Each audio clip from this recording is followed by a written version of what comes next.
Hello and welcome to the Addicts Anonymous podcast. I'm your host, Jim Mark. Today's episode 116, and we're going to be interviewing Fred D. How are you doing today, Fred? I'm great, Jim. I'm glad to be here. Thank you so much. I'm glad to have you here. So let's start off here. Let's talk about your childhood. How was it growing up? Um, Let me say, well, for me, man, it was uh, high points and low points. For the most part, I was first of all, I was adopted, and so the vernacular then, the word like crack babies, wasn't something that was typically used back then. Let's be real. And so like I was just like really sick, talking about in the '60s. But I was adopted to I think a really good, a pretty good family at the time, until I Wait, so until you I were real quick, just going back. yeah. Were you born addicted to crack? Were you a crack baby? I just mentioned that as I should have said addicted.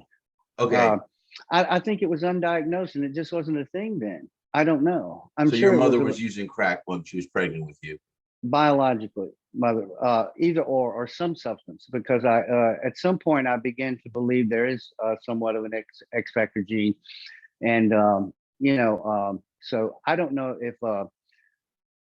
if I inherited some of that or what have you, but so I don't know. But in going back, it was kind of a closed adoption in that I never knew anything about it or parents or anything. All I ever grew up knowing was the family that I was raised with, and my adoptive parents. Right. Okay. So how was it growing up with your adoptive parents? Pretty smooth so far. I mean, up until around um, I don't know, first grade. Man, like it was unfortunate in a lot of situations that I was born of. I mean, I grew up with my adoptive parents was a preacher, a preacher's wife. So the love and relationships from a lot of the people that I remember growing up was with at times far greater than actually what I had at home. You know what I mean? Um, and growing up, there was a lot of pressure and what we had to portray ourselves as in public and stuff like that, as opposed to what life was really like at home, if that makes any sense.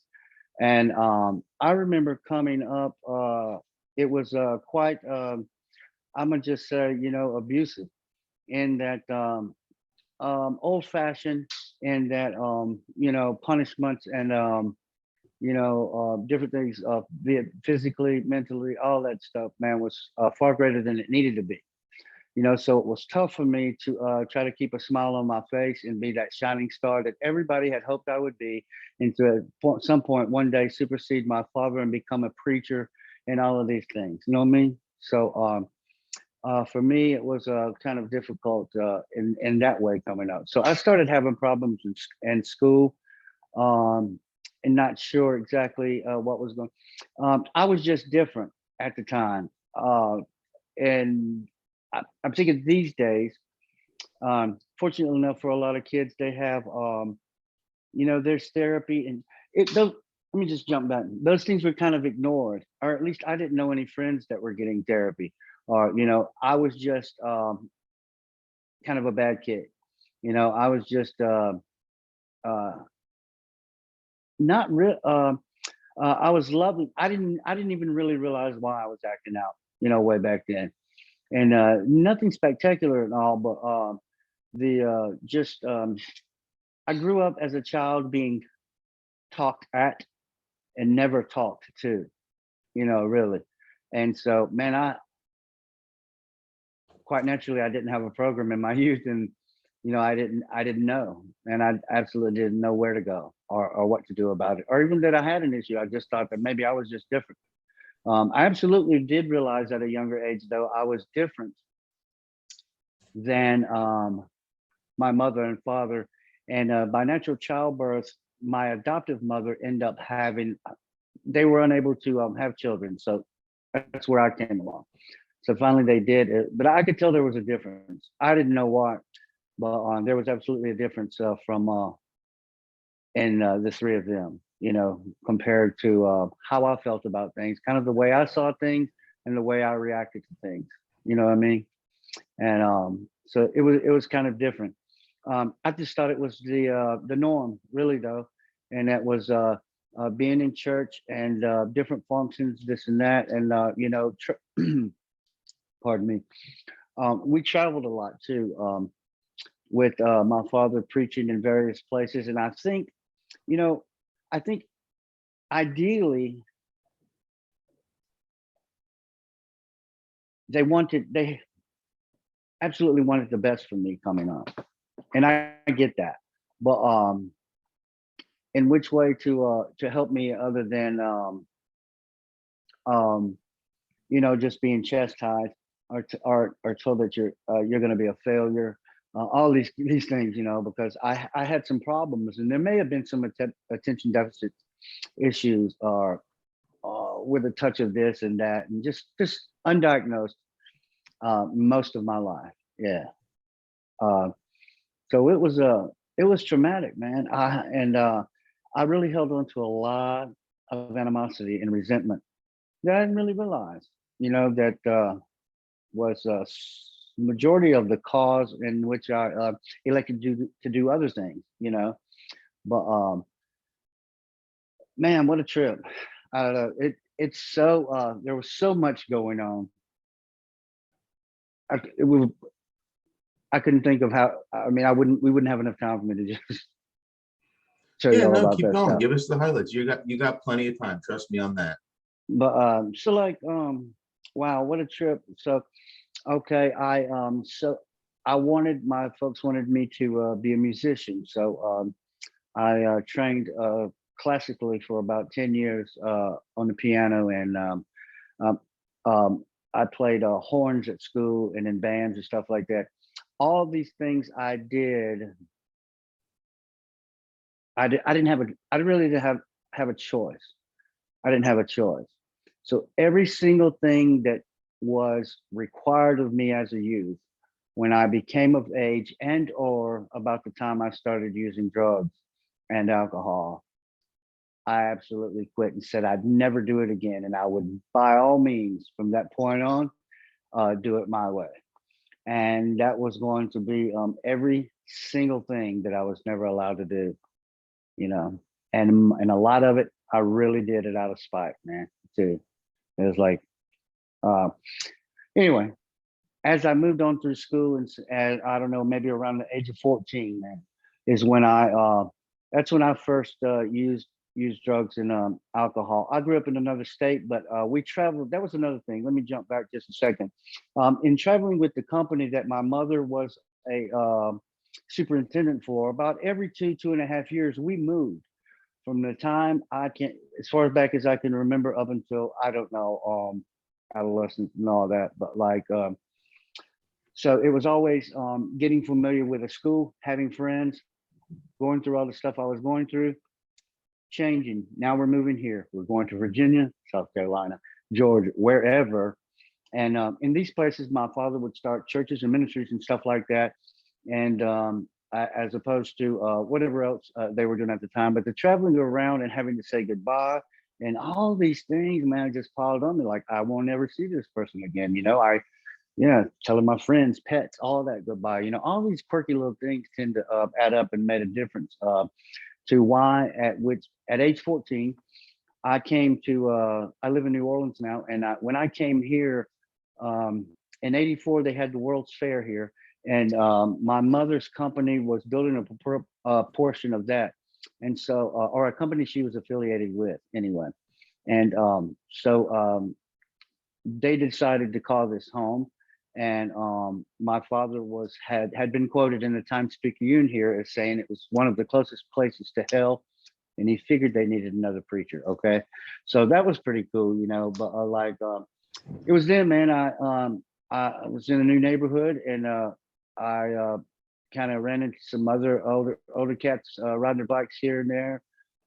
Mind you, trouble in school, nothing crazy, but just having a tough time just staying with it. But I for me it was kind of marijuana and opiates introduced at kind of the same time. Well, I'll take that back. It was absolutely alcohol first, and I remember exactly where it was, time and place, and I can still see it. And it was that um I didn't care for it. It was like, well, you'll have to acquire a taste. So I was told, and I don't exactly remember at which point I did, and when I did, I absolutely acquired the taste of several people, I Hmm. suppose. But in that, man, I thought at the time, and for the next 30 plus years,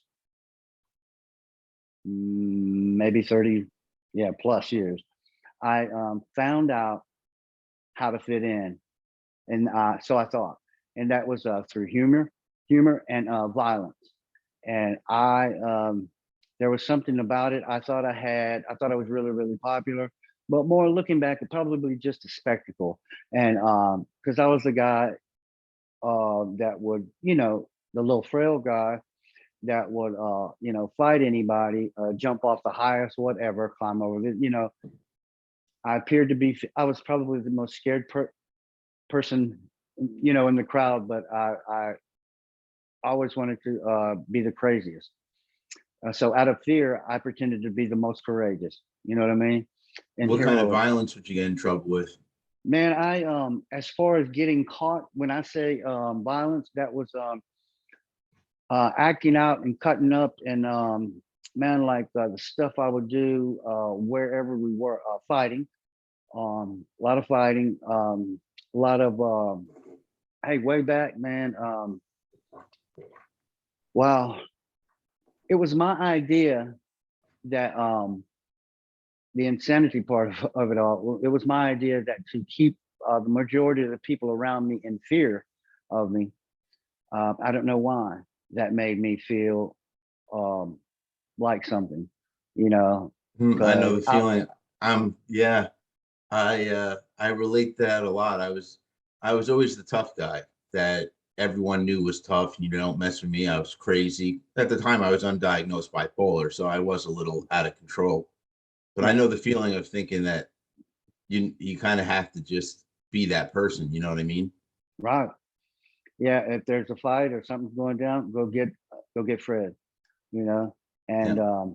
and just so we'll call it street cred. None of which I've ever been able to cash in on necessarily, but so that kind of spoke out for me, and then made it. And I just my work ethic was pretty good though, and that was kind of instilled in me. And so at it, and I went to work at my first summer job at 14 in construction. But so like um, I lost my train of thought.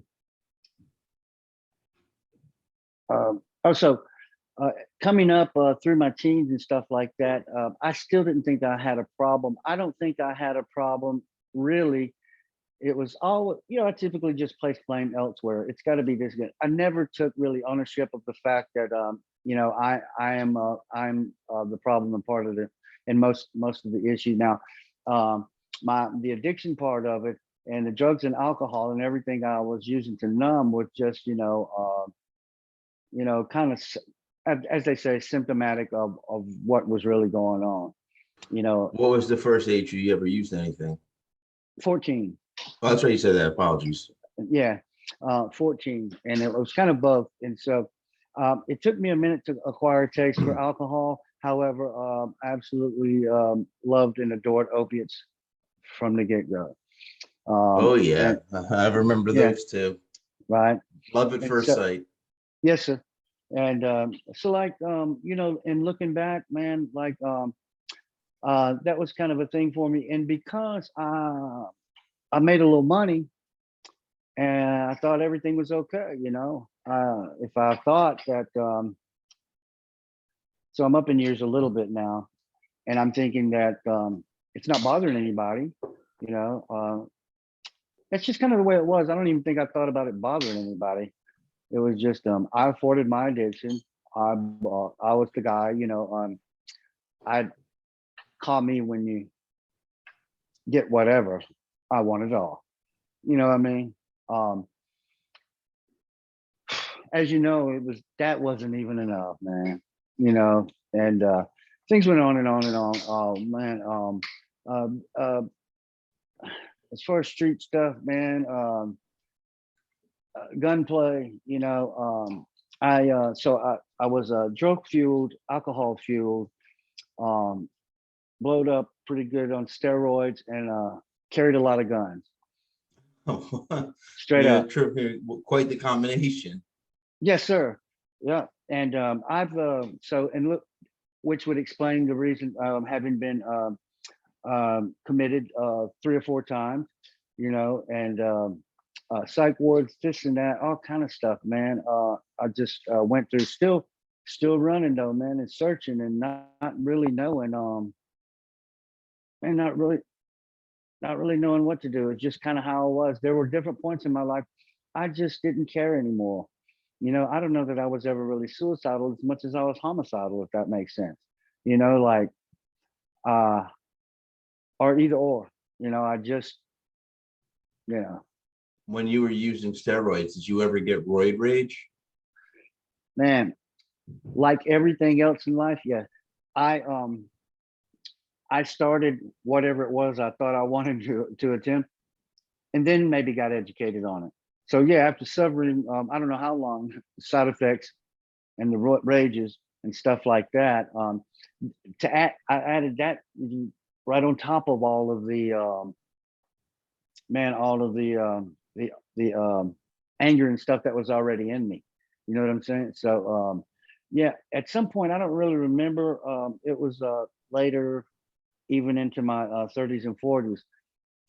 Still from time to time using those, but at least later in life I realized that this is just there's really nothing to be aggravated about here. Maybe it's that having an effect on me, and but I abused that too.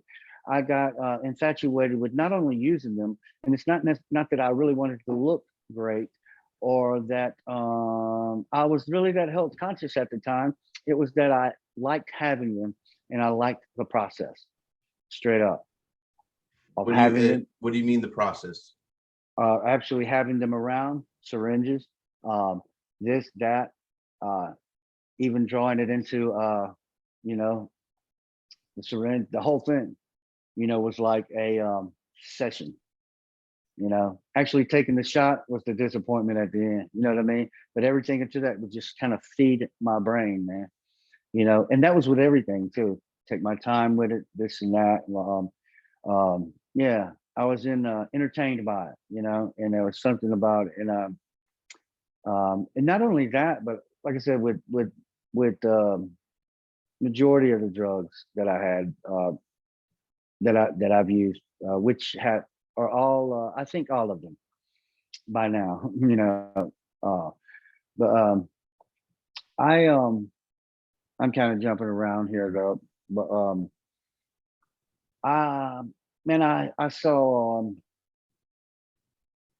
probably 4 different treatment centers, 4 treatment centers probably in I don't know how long, many years, a couple here and there. With those drug treatment or mental health treatment? These were all drug treatment. Yeah, All drug treatments. right. Um, it would be I don't know if it was ever a moment of clarity for me, but it would actually be some type of confirmation that, okay, when I would be in a lot of those places, but on the psychiatric side of things, I would realize that, wow, I have a lot to be kind of grateful for, and that compared to a lot of what I saw, I felt like I was absolutely uh, of sound mind, uh, living an insane life, if that makes sense. But Yeah. I knew that not clinically, I don't think I would have been deemed. So I would always do the stay in the 72 hour, 72 hour thing, and then sign myself out. It was never lengthy, but um, I want to say, I guess, man, maybe early 20s. I went to rehab. Let's see.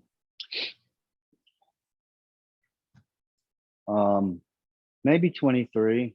I don't know. First time, and How was it the first time? Oh, shocking. Kind of, it's like, I couldn't tell you anything. I didn't remember. You know what? I was just there trying to stick it out and get my folks, like we do, and kind of get everybody back in the, you know, same boat with me, so to speak. As opposed to being that outcast. It was to appease other people. So So for your me, it heart was wasn't really in it. absolutely not. And never went for me until later on. Um, let's see, a second time, I do remember it. And, I was like, that's cool. So I made a lot of friends. And then there's the rehab romances and stuff like that, and all that quirky stuff that happens in different places, man. But um, what happened for me was at age, I had about maybe 5 or 6 years clean, and just by I had decided that no longer wanted to live that lifestyle, and so I began to do a little soul searching. Anyway, I was able to maintain some sobriety for a few years.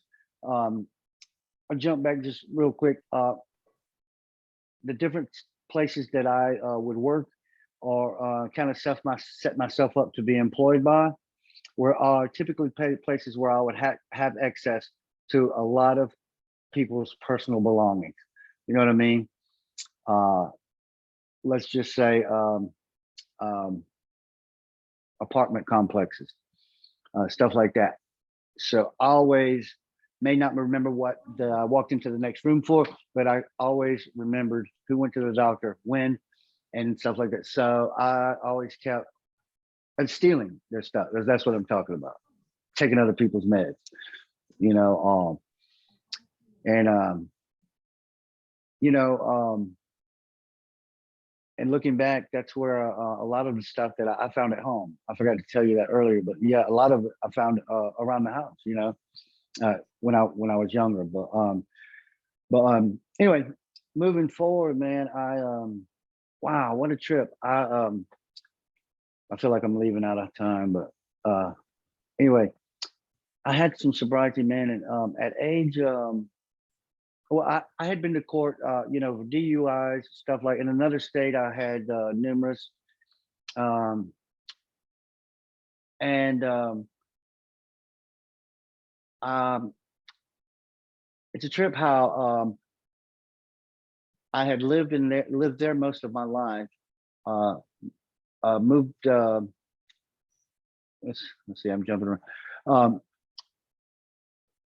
Basically, I got numerous in another state, DUIs and stuff like that. So I would have court remanded consequences and stuff like that. And with the exception of that, man, for the majority of my younger days, um, I was just able to get out by the skin of my teeth, so to speak. You know what I mean? Yeah. Like just enough to keep me out of prison and jail. If it was jail, it was an overnight thing, or if it was whatever. So I didn't have any great. There were consequences emotionally and all of that all along. But later on, though, man, employment brought me here and there, and I have done everything, a lot of things, and been quite successful at times. But which was part of wanting to do really well, because the positive feedback I would get from it. So I took it as a challenge when I would start working in different places or become employed or whatever I was doing for someone, is to do it far and beyond. And I learned that that would carry me a long ways in the workforce. And I was getting some kind of different feedback when I would do well, other than like maybe I got it home a lot, you know, and stuff like that. I hadn't put all this together or identified it all at the time, man. But look, at going back and forth, sobriety here and there, a couple years here, spiritually, in church, 6, 7 years, 5 or 6 years. Um, um, at age 50, I had been clean, and I decided to. I went to do some work for a customer, and it was a person that I was really cool with, and I kind of liked the way they handled business. And one thing I didn't know about them was they were a meth user, and it just pulled it out one day. I was like, man, you ever fool with this? Because I had shared a little bit of my history with that person, confiding them about some different things in the past and stuff like that. Long story short, I ended up using that day, and once having done all the stuff I had done in my entire life, um, to go that high was incredible. So I dabbled with it for a few minutes, for a couple of months, and used to suggest to and advise other people to be careful, as it yeah at this particular time still deranged and thinking that it could potentially be done responsibly, and that be careful because you never know when you cross over to having to have it, to having to have it, and all those quirky things. Little did I know it would only 2 or 3 weeks later I wouldn't have realized that I had crossed over either, And so that went on for a short period of time, man. Really, the meth use was only about a few months for me. It didn't take long though. Whereas alcoholism, the drug addiction, and all the different drugs and stuff that I've used in the past, with the meth and my every single thing got in the way. Employment, relationships, every single thing got in the way of my meth use at that time. And so I was all about the dope, so they had to go, and that's where I was really with it at the time, man. Um, I ended up being a couple of days. When I say homeless, man, it's not rock bottom homeless like you may hear from some people. I was never on the streets, but I didn't have a place of my own to go to, and it was might have been a car overnight and crash here and a sofa there, and whatever from time to time. But um, I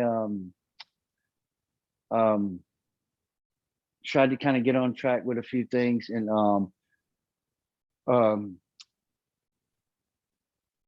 may have the years off a little bit, but like I'll just tell you that with the meth use and dabbling here and there, about a little under 4 years ago, I decided to get some help, and this time I paid attention. This time I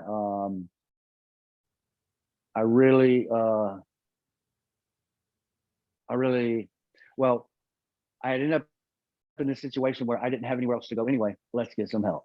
So Was that this the first time in your life you realized that you needed help? no, always knew I needed. I always thought I had a drinking. Well, I always drink excessively and always into something negative results from drinking. I knew I had a problem. Yeah, I was in denial all this time. Absolutely not. I always knew that there were other people, just or a lot of people that I knew uh, didn't drink like this and do things in excess like I did. When people are having a social drink or they're doing this, and can get back to responsibilities in their normal life on a Monday or whatever day, I hadn't yet realized that um, I can't, and I hadn't realized that why I had to just keep going. But no, it's not the first time that I actually realized it. It was the first time I think I was ever willing to pay attention. What it took for me was my parents to pass away. I had a younger brother, by the way. I think I spoke earlier about him being born. He would later lose his life in the street to a crack cocaine addiction, man.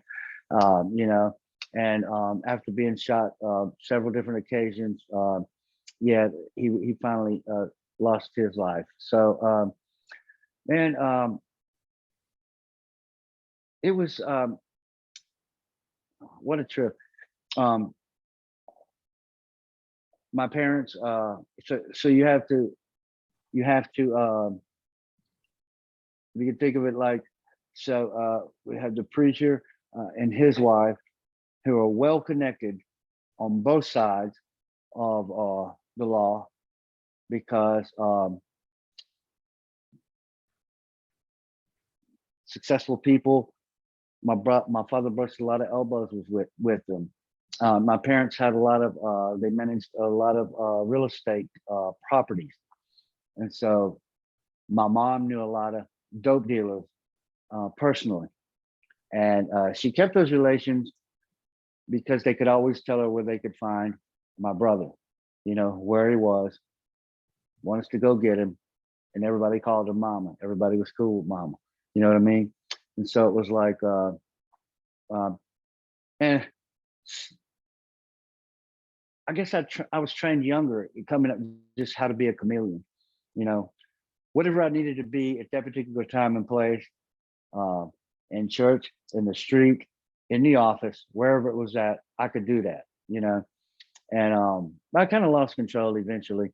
I don't know if I got tired of it, old enough, and just got sloppy with my game, street game, whatever, man. But you know, I decided to change my life. You would think though, I have a son too that I love dearly, man. And you would think often enough people think that that will be enough. You know, it used to be thrown in my face a lot, and that son, you should be able to look at your son and not do that. It wasn't about him, you know, or that wasn't enough to make a lot of us stop. You know, I could tell you that it took some time. It took for everything, although yeah, of course there are a lot of things. I do have some regrets. I do have some things I wish I could have changed since I can't. This whole journey, man, has been wow, what a ride. Um um let's see, what was I saying? You're What just was I saying the saying? journey's been a ride. So, I mean, we went through a lot of your life so far. I didn't even have to really ask many questions. You're a good storyteller. Um, so when was the last time you got sober? How sober are you right now? How many months or Three years? 3.5 years. 3.5 years. So Yeah. what happened 3.5 years ago that you got sober? That's I absolutely decided I picked up the phone, man. I did one of them crazy things that had been suggested. Alcoholics Anonymous and all these other I always thought that was for other people, you know, because I could afford a lot of things.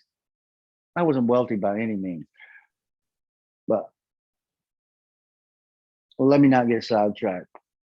I absolutely picked up the phone and I made a call, you know, and it was to a rehab facility.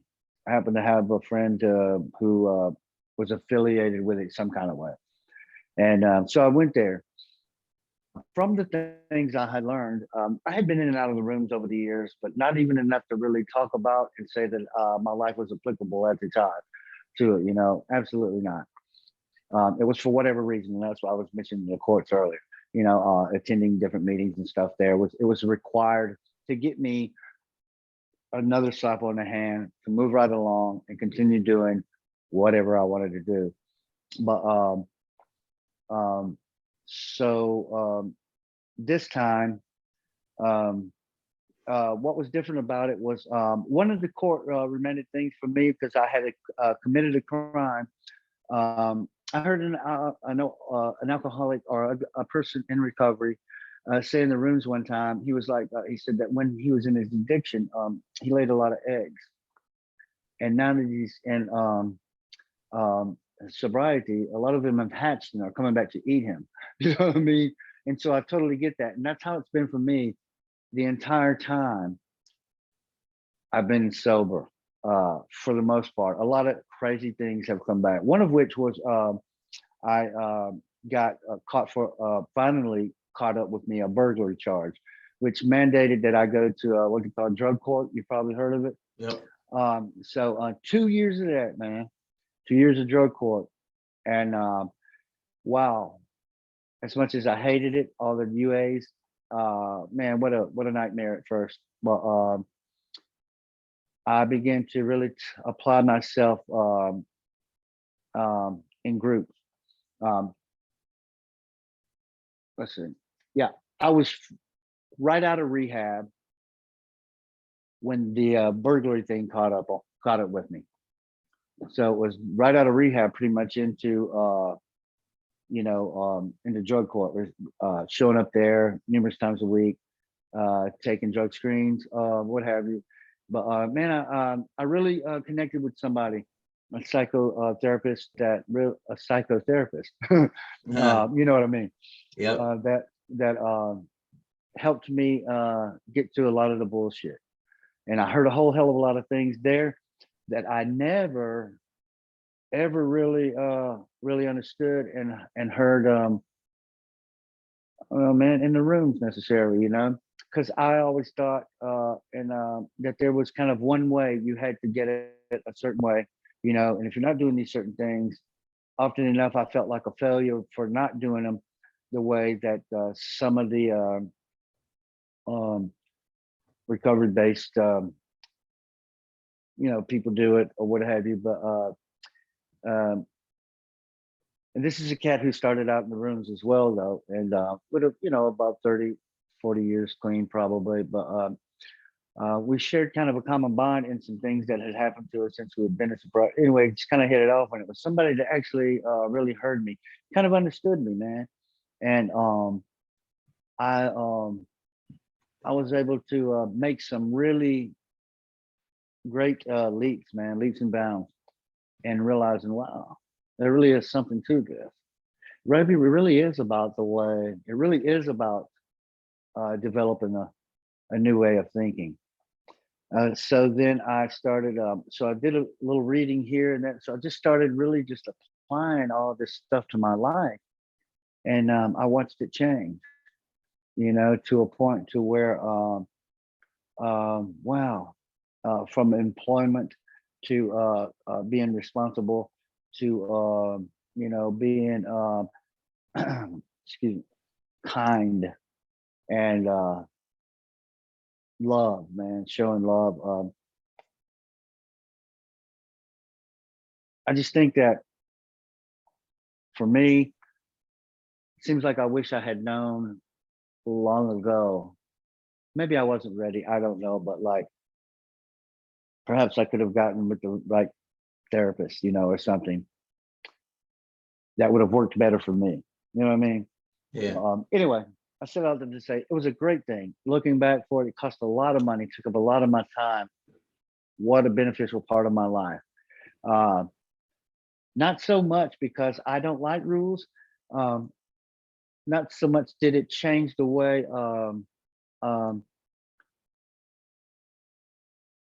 I wanted to do better because I absolutely found self worth. And as I've heard before, and I stopped giving discounts in ways that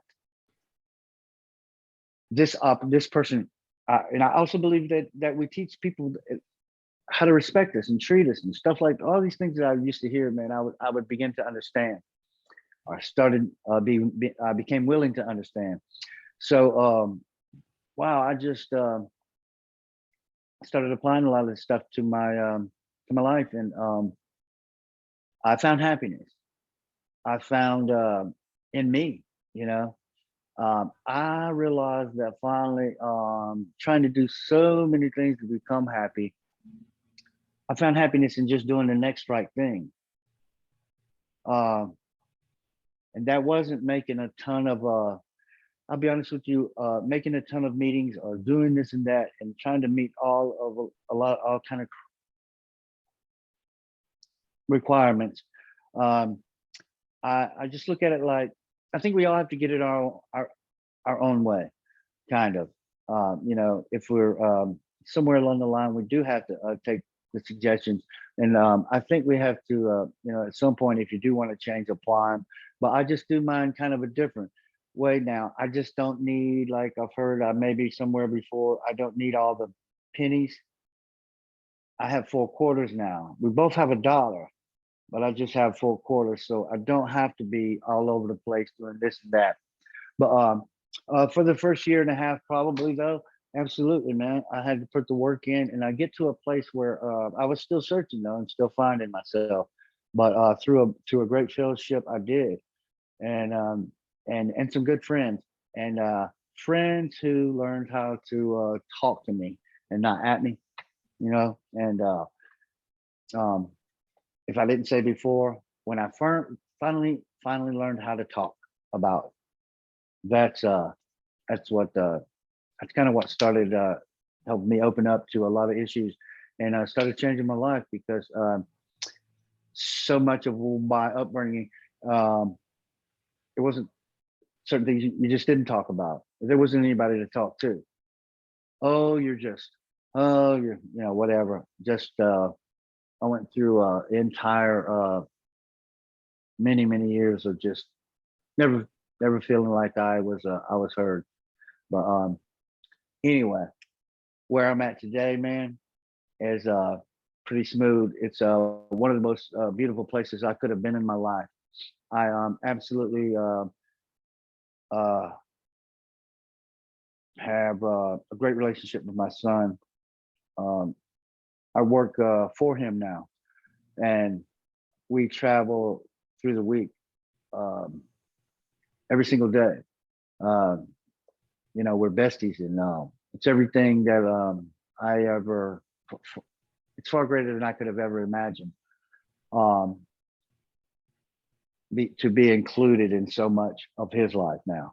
You know, uh, if that makes sense. And that, and coming up, I was just some kind of way able to. The only thing I did different with my son and the way I was raised was one thing. It was the exact opposite of the way I was raised, and they were just so I didn't ever ever expose him to a lot of the stuff that happened to me and took place in my life, man. Uh, but so in that, wow, he made some really wise choices, and coming up, and besides that, and a little bit of you know, maybe a little bit of what we talked about from time to time, made a difference in his life, and he does well for himself now, and we get to spend a whole hell of a lot of great quality time together, and things which kind of keeps me going too. And although he's not absolutely directly related to any programs necessarily, absolutely the best sponsor I could probably ever have, man. And that, wow, because he is me, he totally gets me, and he's. But on the other side of things, um, we keep everything out in the open. We talk about every single thing, and um, if I don't want the truth, I shouldn't ask him anything. You know what I mean? So, but I always do, because he keeps me grounded, and as quirky as it sounds, he's the adult of the two of us when we're out on jobs and stuff like that, because I cut up a lot and still. But anyway, man, I'm rambling, but I yeah, don't know. things have shaped up a little bit. That's great. No, I'm really glad to hear it. So nowadays, how do you keep yourself sober? How do I? How do you, Um, do you have anything in place that you do? Like what's your sobriety plan? my sobriety plan now is, I still make meetings with some guys. I don't know if you're familiar with what they call Oxford houses. Yeah, I've heard of those. Okay. Well, that's one thing I didn't tell you before, and I decided to implement that in my life this time. In getting things together, I went to a place where I would be held accountable, even with the freedom to do whatever. Long story short, I'm still do active meetings with those guys, presentations at a lot of the different rehabs and facilities here, and talk to the people that are in some of the treatment centers. And man, I read a little bit here and there, um, motivational, hey, from TikTok to YouTube to whatever it takes. But for the most part, hey, absolutely, my circle is really small too. You know what I mean? And so I tried to make sure that I just keep myself around people that kind of hold me accountable, because they care about me, and I brush elbows, hopefully, or for certainly now that with people that are really are doing some things, man, and want to see us in a better place. see this world in a little better shape, you know. So, morning meditations. Yeah, I do pray, and you know, meetings. Not as much as I did in the past. Absolutely not. But I still think they're an important part. Um, Not so much. I'll just say, what there was absolutely a time when I had to be at numerous meetings every single week for a long time. You know, until I just grew into some other different areas. You know, which was working with a therapist, and even having one now still. You know, that I talk to, and kind of just because I've realized that I may never ever probably won't be free from the way I think about things at times and stuff like that. I tend to do better when there's a little bit of accountability, you know. And as far as I don't think there's any necessarily integrity issues, and that you never know what I'm gonna do when you turn your back. Not like that, man, but like just in life, just kind of helps me keep moving forward, man. And you know what, reaching, helping other people too. Man, it really does. It does a lot for me. Some people call it, I call it magic, man, but it's just giving back and humor. Hmm. A lot of different things. Yeah, um, that's pretty much how I'm doing it now. That's great. I'm happy you're sober. So my last question is, do you have any advice for people watching and listening? Absolutely. May not be the best advice, but I am I'm not just an old bird. I just want to say this. I'm not that singing a song because I have all the answers. I sing the song because I sing because I know the words. You know what I mean? Like, and like, pardon me, cat jumped up on the I've stool. got to. Um, I do, man. Um, Early on, you have the first thing I feel like you got to tackle is the mental health aspect of it all.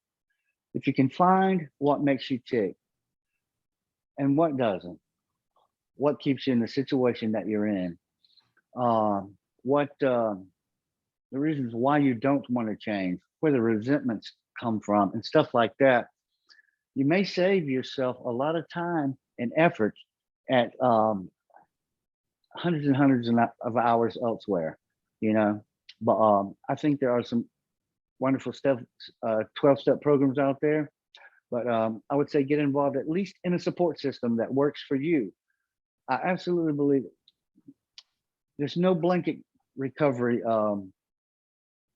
just a blanket way to do it, man. I think we all have to kind of get it our own way, but find your way, and that may be there's so many different opportunities, and so many different programs, um, and with or without whatever type program they use, whether it's step work or however it is, just get involved with something and try to find you, and man, you'll find it too. Even if it takes a lifetime, it's worth it. Yeah, Yeah, definitely agree with you in a community. For the part of the four pillars of the Addicts Anonymous program, the fourth one is community. That's real important, to surround yourself with the right people. Can mean the difference between sobriety and no sobriety. absolutely. Yes, sir. Very important for me. It was. Yeah. So did you have anything else you want to throw in? Man, I just, man, can I name name? It depends, as long as we're Family. not breaching anyone's Oh, it's all good. privacy. No, no, no, not at all. Hey, man, thanks to Freddie and Jessica and all my homeboys at the Oxford House, the 1800 flick. They know who they are. Thank you for being a vital part of my life. And So now again, I'm gonna get emotional. But wow, how precious is it to me? I'm so blessed, and I thank him. I really do. Thank you, guys. That's amazing. It's like I said before, and like you're saying, it's good to have the right people in your life. Absolutely. Could be priceless. Yeah. Right, that's a good note to leave off on. So for everybody watching and listening, if you like what you saw and heard, go below, give us a like. Also subscribe, and you'll see when we upload new videos. You can check us out on Facebook, Twitter, Reddit, Instagram, TikTok. Um, and you can also check us out if you need to find some information. Go to the Facebook page. We host nightly Zoom meetings every night at 6:30 Eastern Standard Time. So I hope to see some of you there. So that's all we got for today. And until next time.